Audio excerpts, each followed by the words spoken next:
So what does Thomas mean in John chapter 20 and verse 28 when he says, "My Lord and my God" to Jesus? Well, Thomas's confession is an acknowledgement that Jesus had indeed risen from the dead, but it is not a declaration that Jesus is God the Son. Thomas, a Jew, used a mode of expression common to the Old Testament in which representatives of God are referred to as God. Angels are called God in the following passages. Psalm 8 and verse 5. For thou hast made man a little lower than the angels. Now here the word angels is the Hebrew word Elohim, which is translated God or gods.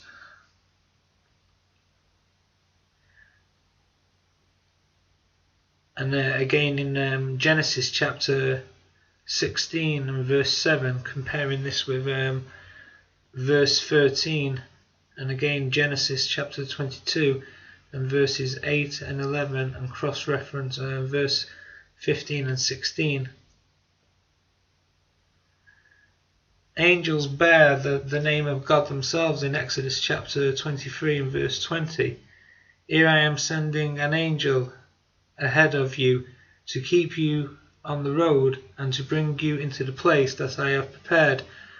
Watch yourself because of him and obey his voice. Do not behave rebelliously against him, for he will not pardon your transgressions, because my name is within him. Moses himself is referred to as a god to Pharaoh in Exodus chapter 7 and verse 1. And Yahweh said to Moses, "See, I have made you God to Pharaoh, and Aaron your own brother will become your prophet." Here the word God is a translation again of the Hebrew word Elohim. Again in Exodus chapter 4 and verse 16, speaking about Moses again, "And he must speak for you," that is Aaron, "to the people, and it must occur that he will serve as a mouth to you, and you must serve as a God to him." That's on about like Aaron will be the mouthpiece of Moses, but Moses will be as a Elohim to Aaron.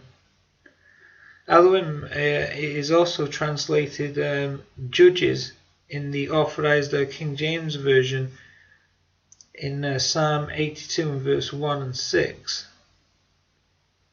and in Exodus chapter 21 and verse 6, and chapter 22 and verse 8 and 9. Earlier in the same chapter of the Gospel of John, where Thomas declares to Jesus, "My Lord and my God," Jesus says to Mary, "I am ascending unto my Father and your Father, unto my God and your God." Since Jesus was to ascend to his God, then clearly he was not himself very God. Thank you. Bye.